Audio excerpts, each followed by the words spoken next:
Bien. Amigos, ustedes espero que muy bien, aquí recibiendo en el espejo a un personaje que se va a reflejar muchas veces, seguramente, en este juego de espejos que tratamos de hacer aquí en nuestro canal, en nuestros canales, y que nos asombra permanentemente cada reflejo, cada mirada que damos y nos devuelve una nueva faceta, por decirlo así, del otro.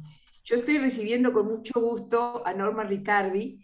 Ella es alquimista, pero me gustaría pensar primero, y empezar primero por recibirte con muchísimo gusto y preguntarte dónde estás. Bueno, estoy en la bellísima ciudad de Piriápolis. Este lugar magnífico creado por un gran alquimista como fue don Francisco Piria. Así que por estas Exactamente. tierras soleadas piriapolenses. ¿Cuándo empieza en ti esta necesidad de conectarte con Piria? Yo estuve leyendo tu libro, que no sé si está a la venta, Sí, La Argentum, un misterio frente al Río de la Plata. a la Plata. Y bueno, ese misterio de conocer a Francisco Piria y a todo lo que ha dejado. Todos hemos sentido en algún momento interés en conocer esto, pero en tu caso fue bien distinto, ¿no? Sí, yo en realidad, bueno, hace años que estoy estudiando todos estos temas, ¿no? Hace unos cuantos años. Y bueno, me invitó un amigo, porque hacían los 160 años de la Gran Logia de la Masonería en Uruguay, y un amigo me invitó a dar una conferencia en esa celebración, que bueno, realmente fue algo muy honorable para mí, su invitación. Y bueno, y a raíz de esa invitación surge una conversación con Juan Gabriel Méndez Requena, director del Argentino Hotel, y nace la idea de mostrarle al público interesado, bueno, toda esa simbología alquímica que don Francisco Piria había dejado. Y fue muy interesante todo lo que pasó, fueron más de 3 años de investigación por toda la simbología alquímica.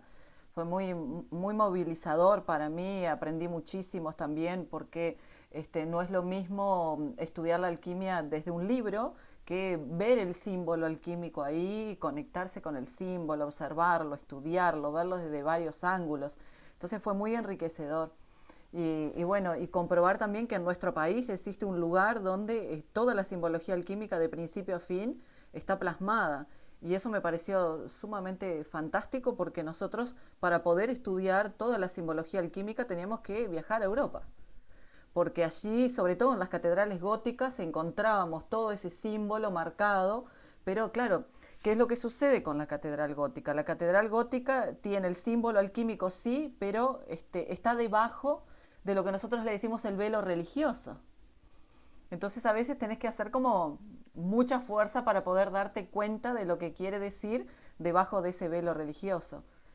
Y aquí está totalmente filosófico, carente de religión, o sea, para cualquiera, ¿no? Me refiero, Cuando muy hablas interesante. de alquimia, para que entienda más público, ¿a qué te Sí. referís? Bueno, la alquimia es una ciencia filosófica, es antes que nada es una ciencia filosófica y es una disciplina espiritual, ¿no? Lamentablemente a veces se identifica la alquimia con aquel viejo sabio que está en un laboratorio con sus preparados, haciendo sus cosas ahí. Y eso es espagiria. Eso es espagiria, es una parte de la alquimia, pero es espagiria. La alquimia es todo un proceso interno que tiene, bueno, es todo un procedimiento que se lleva para lograr, en buen romance, lograr ser una mejor persona, ¿no? Tener una mejor calidad de vida, que es eso en realidad lo que se apuesta, ¿no? A tener una mejor calidad de vida.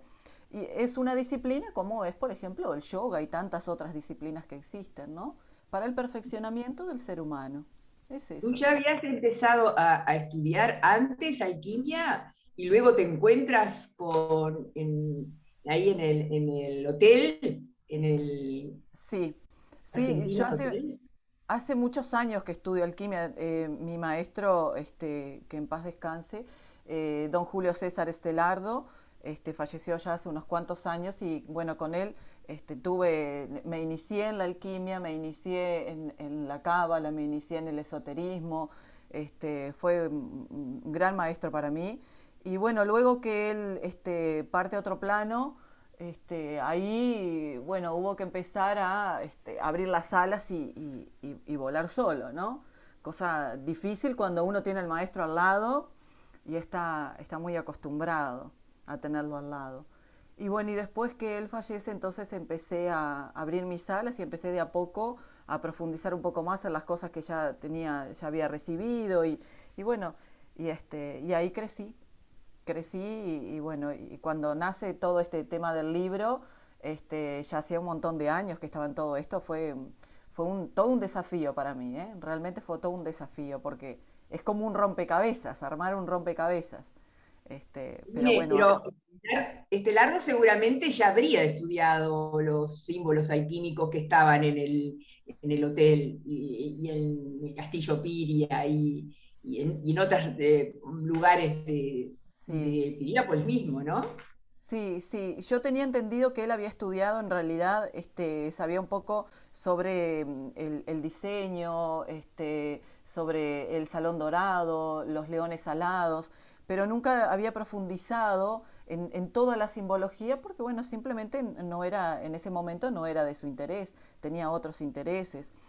Pero sí, yo siempre venía a Piriápolis porque siempre nos reuníamos acá. Se trabajaba mucho en el Cerro del Toro, se hacían muchas cosas a nivel energético por estas tierras. Entonces, bueno, llegó el momento de que después que sale todo el tema del libro, dije, me tengo que ir a vivir a Piriápolis y bueno, y abandoné mi Montevideo querido y me vine para estos lados. Es una muy buena elección. Se decía que Piria no había sido alquimista, que había sido un hombre de negocios, empresario, muy visionario. A ti esa imagen de él te había llegado, por supuesto, Sí. pero ¿descubres por ti misma otros encuentros con él? Bueno, te cuento que cuando Juan Gabriel Méndez Requena me propone todo este tema del libro, yo le dije a él, bueno, déjame recorrer todo el hotel, déjame observar, recorrer todo el hotel y entonces ahí yo puedo decirte si sí o si no. ¿Por qué? Porque también existe la copia, ¿viste? Él viajó mucho a Europa, hizo más de 22 viajes por Europa, había mucha cosa en Europa, entonces también existe la copia de decir, bueno, vi este símbolo que me gustó, vi este otro, cuando vaya a Uruguay y vaya a hacer esto, voy a poner esto acá, Entonces también podía hacer eso, podía ser que simplemente lo puso al azar o que simplemente lo puso porque le gustó, pero como siempre le digo a la gente cuando me dice, ¿no?, sobre este tema de que Piria no dejó nada escrito, como hablando de su pasaje por la vía de Hermes, y yo siempre le digo lo mismo a la gente, el artista es revelado por su obra, la obra lo revela. Entonces es lo de siempre, uno puede decir, bueno, yo soy pintor, yo soy, no sé, arquitecto o lo que sea, pero cuando esa persona hace su obra, ahí uno puede decir, sí, es cierto, es. Y ahí, en su obra, en la última obra, que es el Argentino Hotel, está reflejada la obra de un gran maestro alquimista, Porque lo que verdaderamente se que sí. sabía de él es que era masón, pertenecía a la Sí, masonería, que también escribió algunos textos, algunos libros. sí, Hay uno que habla del socialismo y previendo la tierra de él 200, o sea, el país 200 años después, ¿no? Una cosa así. sí, sí. Él escribió El socialismo triunfante o lo que será mi país en 200 años. Es un libro donde plasma su utopía, ¿no?, de un país ideal, ¿no? Pero ese libro tiene varias lecturas, es un libro que posee varias lecturas y una de ellas es la lectura alquímica. Está repleto de simbolismos alquímicos ahí, incluso hace referencia a una ciudad muy mágica que es Piriápolis, y hace muchísima referencia y empieza hablando contando que él había llegado, que Fernando en realidad, el personaje Fernando, Fernando había llegado de un viaje a la India donde había conocido a un gurú, a un fakir, que le enseñó una ciencia maravillosa. Esa ciencia maravillosa es la alquimia que se utilizaba en esas épocas, porque ellos eran grandes iniciados en esa ciencia. Y entonces ese fakir le dio un brebaje mágico con el que él podría simular una cuasi muerte para poder viajar en el tiempo. Entonces ahí en ese libro él habla de que ya todo lo que había aprendido, todo lo que había visto de esa ciencia maravillosa, ya le había cambiado verdaderamente la conciencia, la forma de mirar el mundo. Entonces, todo lo que veía, la gente que pasaba a su alrededor, todas las cosas que hacían habían perdido sentido. Entonces, ¿qué hace él? Él apronta, cuenta que apronta todos sus negocios, sus cosas, habla con sus abogados y se manda a hacer un cajón, ¿no? Una caja donde ese va a ser como su ataúd. Se hace meter ahí, lo sella herméticamente y despierta 200 años después, en el Uruguay del siglo XXI. Lo interesante de esto, Raquel, es que él tenía el concepto de que los seres humanos del siglo XXI iban a ser seres iluminados. Entonces él dejaba para la posteridad, dejaba toda su obra puesta en Piriápolis para los seres humanos del siglo XXI, porque ellos iban a poder ver, porque él decía que el siglo XIX era un siglo de ignorantes y el siglo XXI iba a ser el siglo de los seres iluminados. Entonces se despierta en ese siglo XXI y ahí, bueno, habla de montones de cosas. Lo interesantísimo de esto es que habla de cosas que nosotros tenemos hoy, como el aire acondicionado, como el teléfono celular, como la música funcional, como los paneles solares. Claro que no los dice con estos nombres, pero hace todo el relato y te das cuenta que está hablando de absolutamente cosas que nosotros tenemos hoy. Era mucho más que un visionario. Por eso él decía, no alcanza con ver, hay que ser vidente. ¿No? Digo, o sea, era alguien que, bueno, tenía sus capacidades que hasta podríamos decirlas sobrenaturales. ¿Viste? ¿Cómo Tenía cuál? sus capacidades. De ver el futuro, por ejemplo. Exacto, exacto. Realmente que sí. Él, eh, antes que ser hombre de negocios, alquimista y todas esas cosas que él, y todo lo que él hacía, él consultaba mucho el espiritismo, le gustaba muchísimo el espiritismo. Y en Europa, en todos sus viajes que realizó por Europa, él participó de muchas mesas de espiritismo porque además él escribía todo. Contaba con lujo de detalles las sesiones de espiritismo que había hecho. Y él tenía como una medium de cabecera, para decirlo de alguna manera, una italiana, una medium italiana que se llamaba Eusapia Paladino. Esa medium italiana, él hizo muchas sesiones de espiritismo con ella y contaba incluso cosas increíbles que se materializaban y que pasaban, ¿no? Porque él quería, en realidad empezó todo eso porque quería contactarse con su difunta esposa Magdalena, quien fue el amor de su vida, y entonces ahí se mete en todo el tema del espiritismo.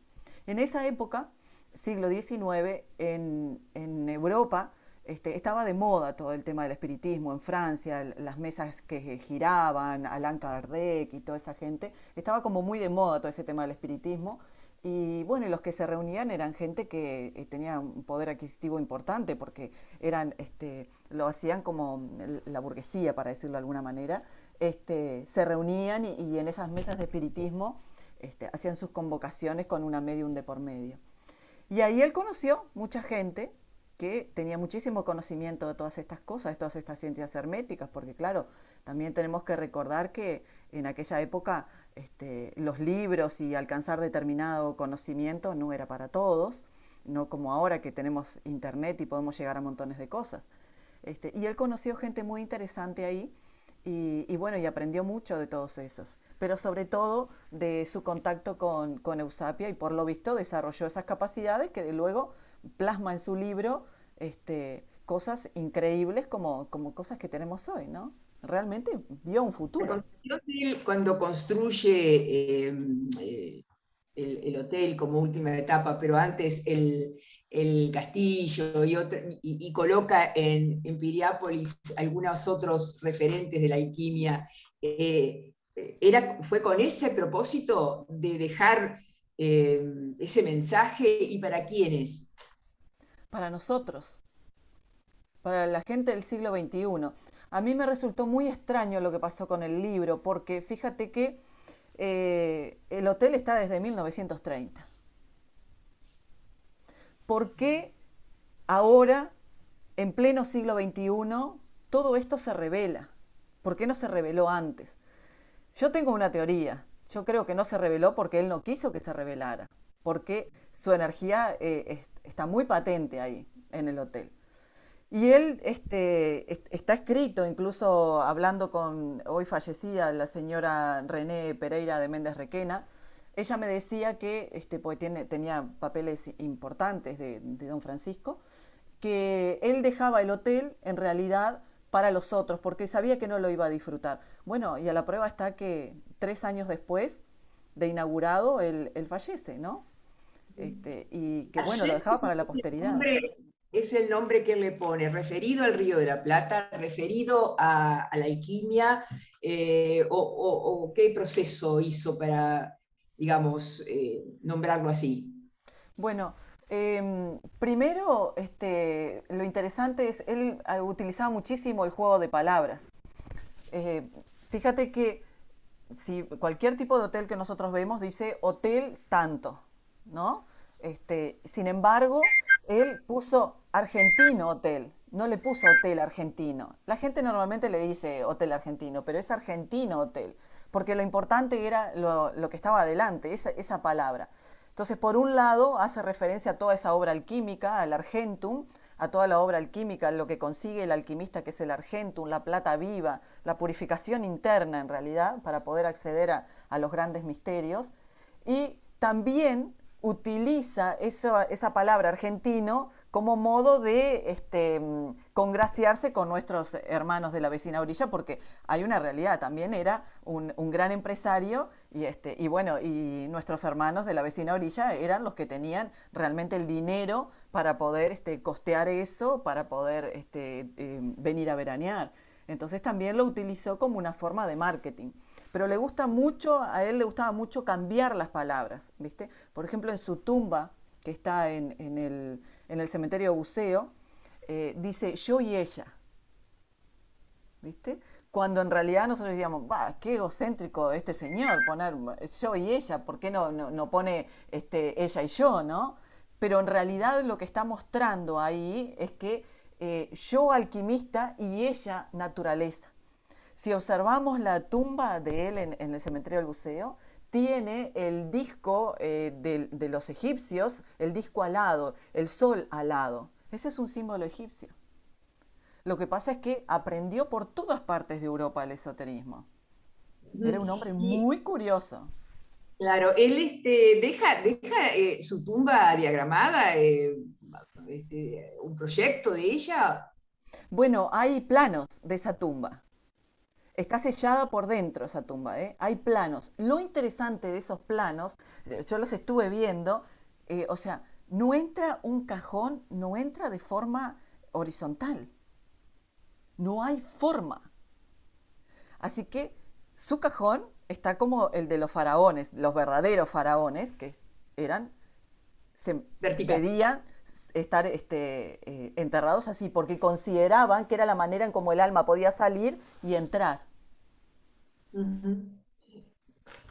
Decime cómo fue si primero lo soñaste, que ibas a estar ahí, qué importancia le das a los sueños. Y cuando se abre esta posibilidad del libro, es como que te dan permiso para investigar y para profundizar. Te hice como varias preguntas.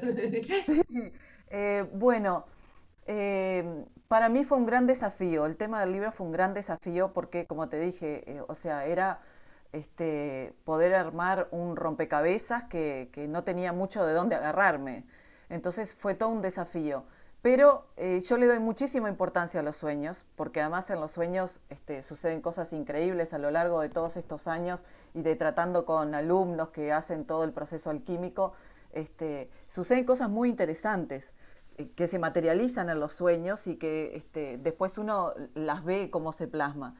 Y entonces luego que terminé de hablar con Juan Gabriel Méndez Requena esa noche, luego de la conferencia, le digo a Juan Gabriel, bueno, déjame ver a ver si verdaderamente es que está la alquimia plasmada acá o simplemente lo puso por poner, porque tampoco era la cuestión de decirle sí, sí, sí y no tenía idea verdaderamente si era.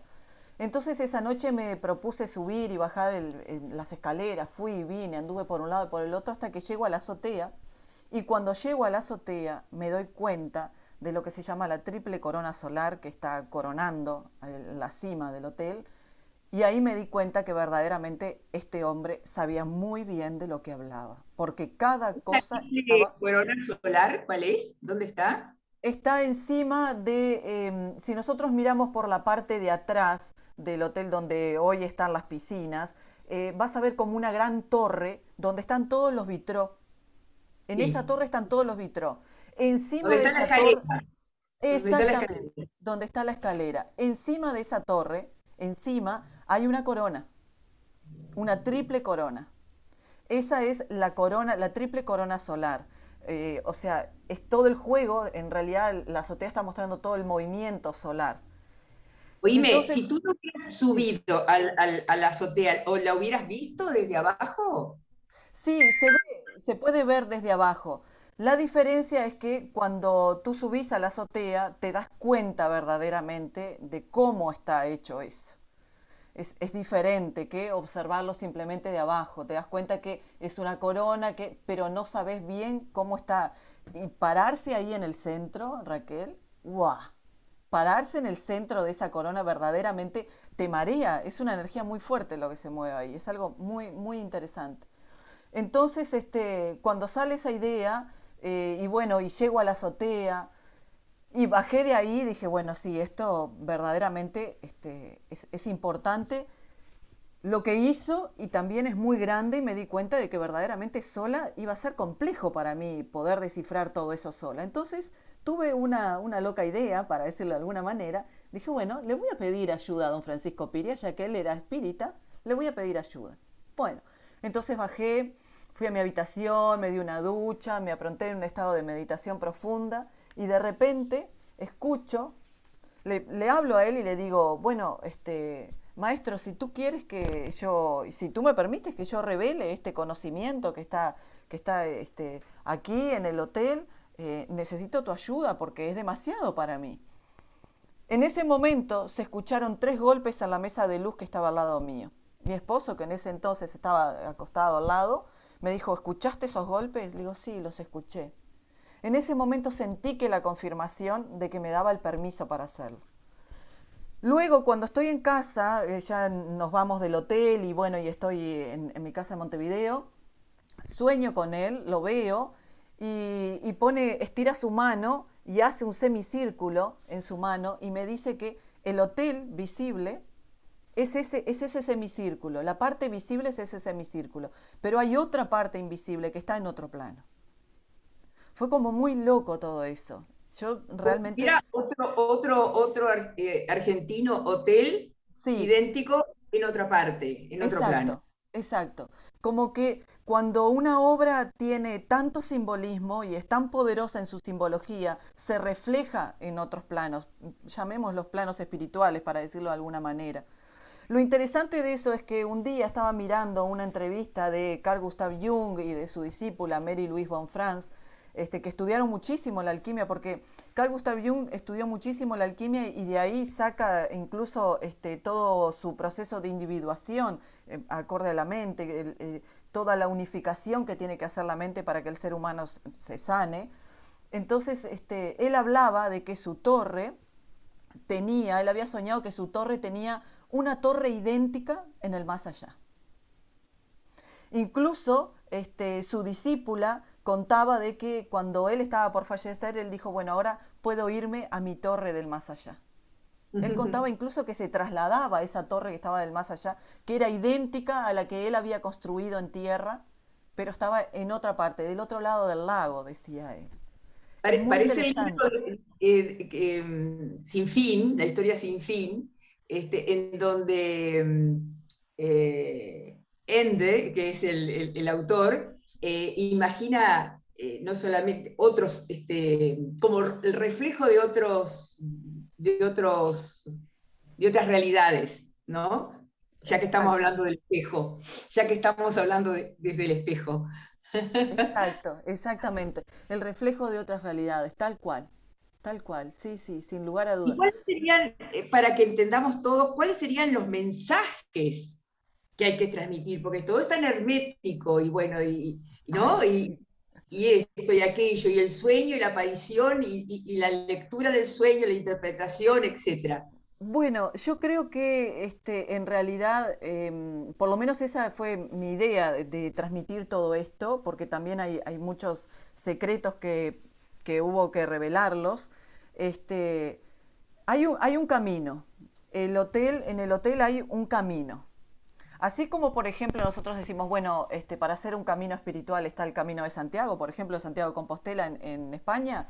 Bueno, ahí hay un camino, de principio a fin, que cuando uno lo va realizando y va entendiendo cada una de esas etapas que se viven, pasando estatuas por estatua, símbolo por símbolo, subiendo por la escalera, yendo hacia la azotea, ahí lo que está mostrando es un sendero, como un sendero decodificado.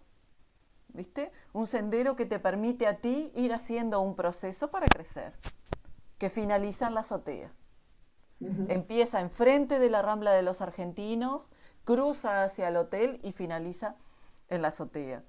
Lo que dejó él en su última obra, porque el Argentina Hotel fue su última obra, lo que dejó es plasmada toda la simbología alquímica de principio a fin. Y no se equivocó, aún está, no se perdió. Cosa que sí pasó en el castillo.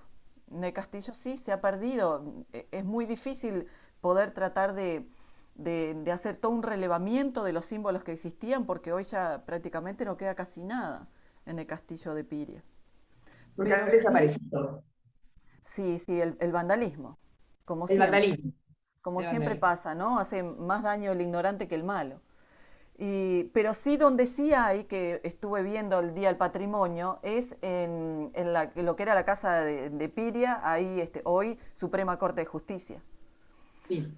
Hay simbolismos muy parecidos a los que hay en el hotel, sobre todo a los que están en los jarrones de los jardines. Hay simbolismos muy parecidos. Muy interesante también todo lo que está ahí. En algún momento existió la idea de poder hacer un libro para hacer también un relevamiento de eso, pero bueno, después quedó ahí medio en el tintero, esperando. ¿Qué te revela estar en contacto con todos estos conocimientos? ¿Cuál es, digamos, la ayuda que podés tener?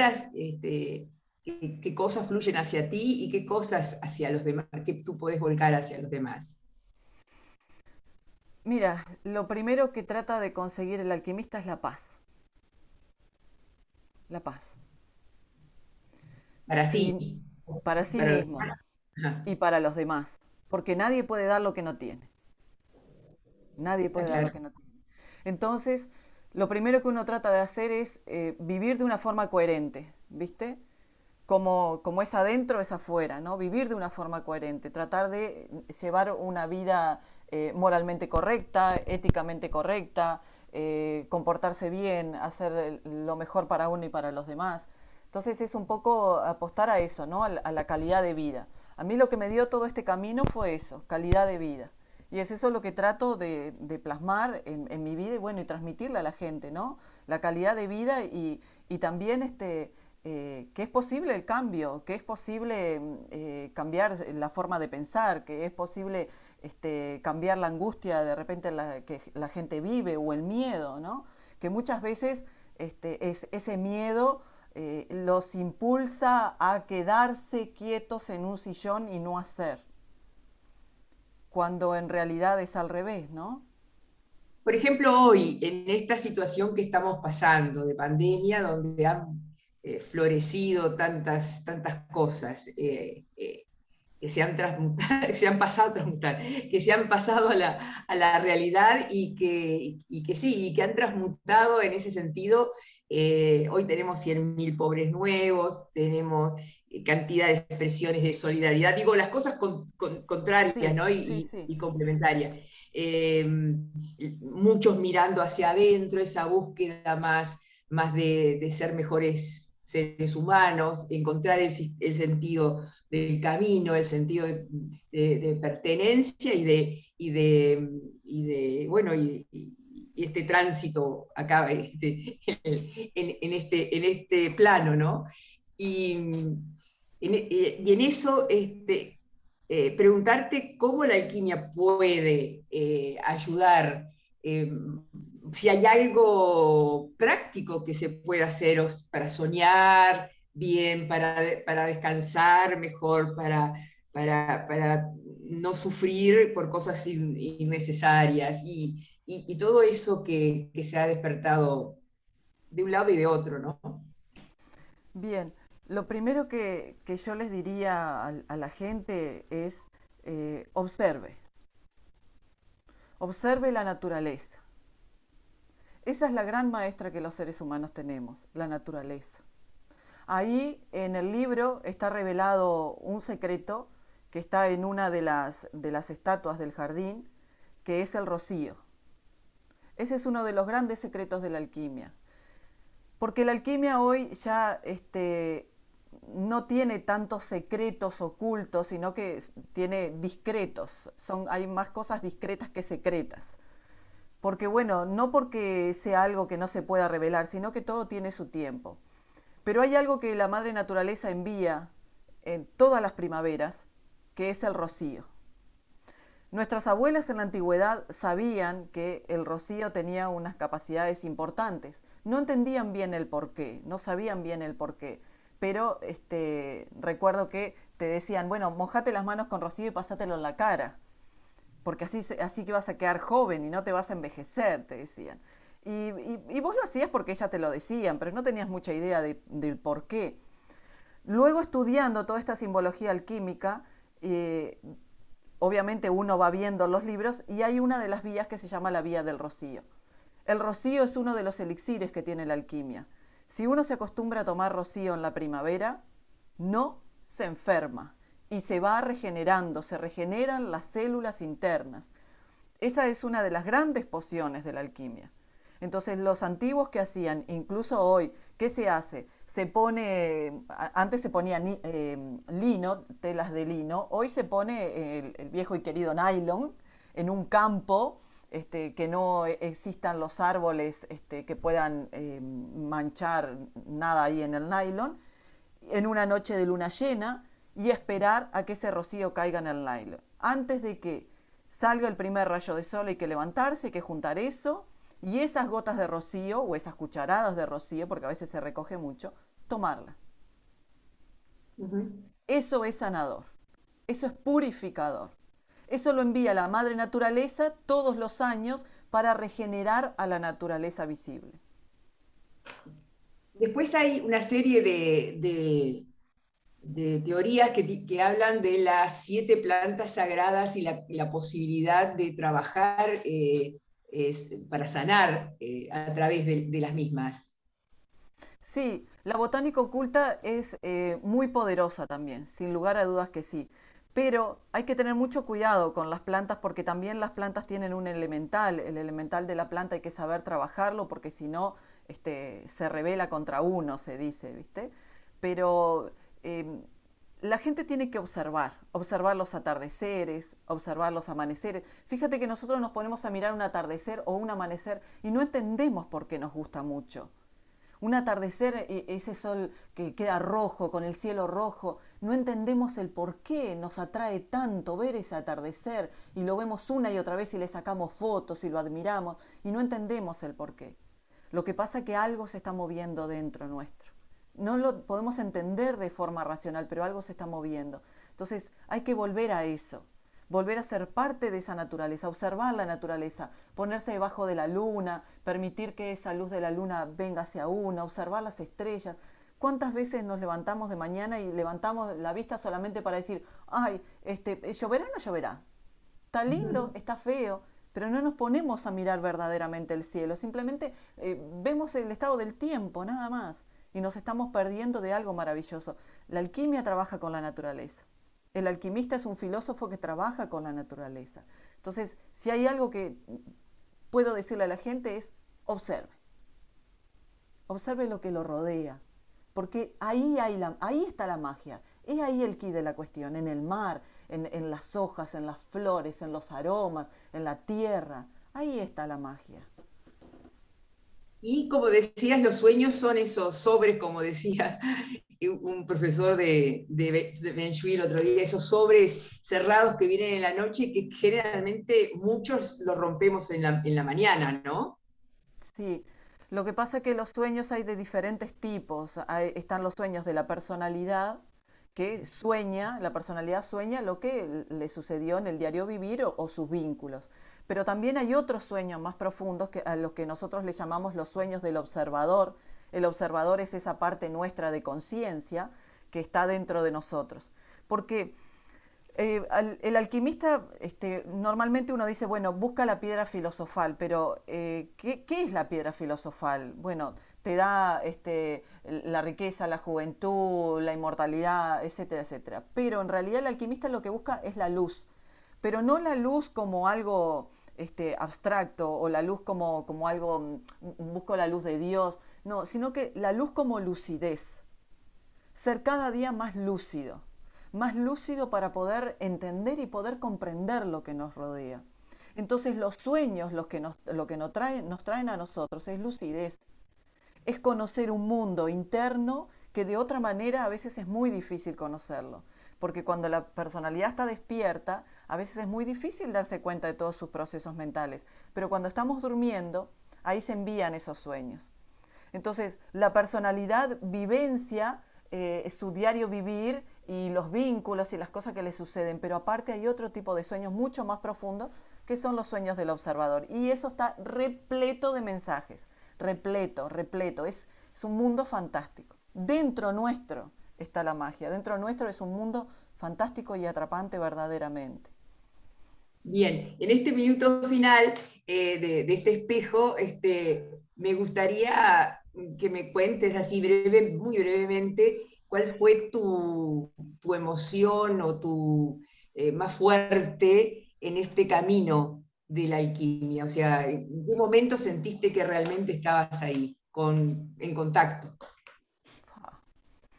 Bueno, nosotros tenemos algo que se le llama unión, unir la personalidad con el alma y el alma con el espíritu, que es un ejercicio que se hace, que lo hice ya hace unos cuantos años en el Cerro del Toro, hice todo el proceso del Cerro del Toro y cuando subí allá en la cima y terminé el ejercicio, fue,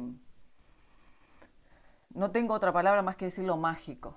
En ese momento, con la visión del rabillo de mi ojo, vi al lado mío algo que tenía más o menos mi estatura, que brillaba muchísimo. En ese momento supe que me habían escuchado. No tuve dudas de que me habían escuchado. El corazón se me salía, lloraba, temblaba, mi cuerpo temblaba como una vara verde y en ese momento creo que la espiritualidad hizo carne, verdaderamente hizo carne y dejó de ser algo simplemente, sí, creo por creer, ahora sé que es real.